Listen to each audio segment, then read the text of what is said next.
بترمي قشر البطاطس من النهارده تحداكي لو رميتي قشر البطاطس. تابع معايا الفيديو للاخر وهتشوفوا مفاجأة من قشر البطاطس. اللهم صل وسلم وزد وبارك عليك يا سيدي يا رسول الله وعلى اله وصحبه اجمعين.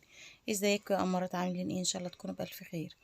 جايلكم النهارده بوصفه جامده جدا. معايا قشر البطاطس. احنا بنقشر البطاطس يا بنات، كلنا بنقشر البطاطس وبنرمي القشر. لا، انا النهارده هعمل من القشر ده حاجه جميله جدا. تابعوا الفيديو للاخر وهتشوفوا مفاجاه في اخر الفيديو.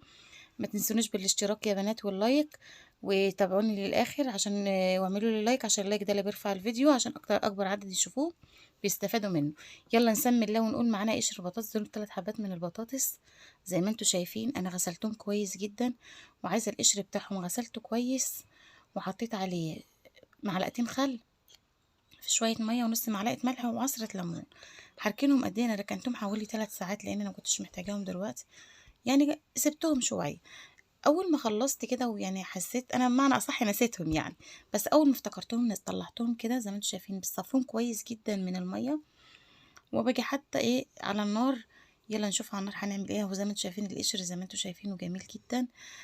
معايا هنا شويه ميه بيغلوا، حطيت فيهم نص معلقه ملح وشويه من الخل بس. هنزل في بالقشر البطاطس بتاعنا. وهقول لكم برضو انا عملت الوصفه دي جات لي ازاي برضك، وخدتها منين، والفكرة ازاي جات لي. زي ما تقولوا كده ايه، قعدت ايه يعني قعدت القشر البطاطس في المية حوالي دقيقتين بالظبط، مش اكتر من كده. ومعايا طاسة فيها زيت سخن، حبة زيت في الطاسة مش كتير عشان ما تقولوش احنا بنبوظ الزيت وخسارة القشر البطاطس. لا، هتشوفي نتيجة ما تتوقعهاش. الفكرة دي جاتني امتى؟ جاتلي لما شفت الكوريين بيعملوا البطاطس بقشرها. جاتلي وانا بعمل الاكل، قلت لا، طب ما انا قشر البطاطس ده احنا نرميه ليه؟ طب ما انا ممكن اعمل منه حاجه حلوه. جتني الفكره من هنا والله، ما كانت حاجه متوقعه. انا كنت ايه، جت لي في وقتها كده، قلت طب ما انا اغسل البطاطس واعمل القشر واشوف التجربه هتيجي معايا ولا لا. عايزه اللون الجميل ده من ايه بقى؟ اللون الجميل ده من الملح والليمون والخل. عفوا، من الملح والليمون والخل اللي انا شفته في الاول، وفي حبه الميه السخنين اللي حطيت فيهم خل وميه، خل وملح. عطوني اللون الاصفر الجميل ده.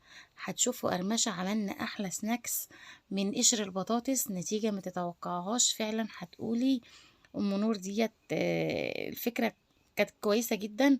هتجربيها، انا واثقه ومتاكده ان انتي هتقومي تجربيها. هسمحكم القرمشه بتاعتها والجمال. طبعا احنا ملحناها كويس جدا وقعدت في الميه كتير، ممكن تسيبها ساعه مش اكتر من كده. هاجيب لها ايه، اول ما بصفيها من الزيت كده بسيبها تهدى شويه بس عشان ايه، تاخد ما فيهاش شاربه زيت وما فيهاش اي حاجه. اول ما بتهدى كده باجي حاطه عليها مرقه دجاج. المرقه الدجاج دي وبتقلبيها كويس.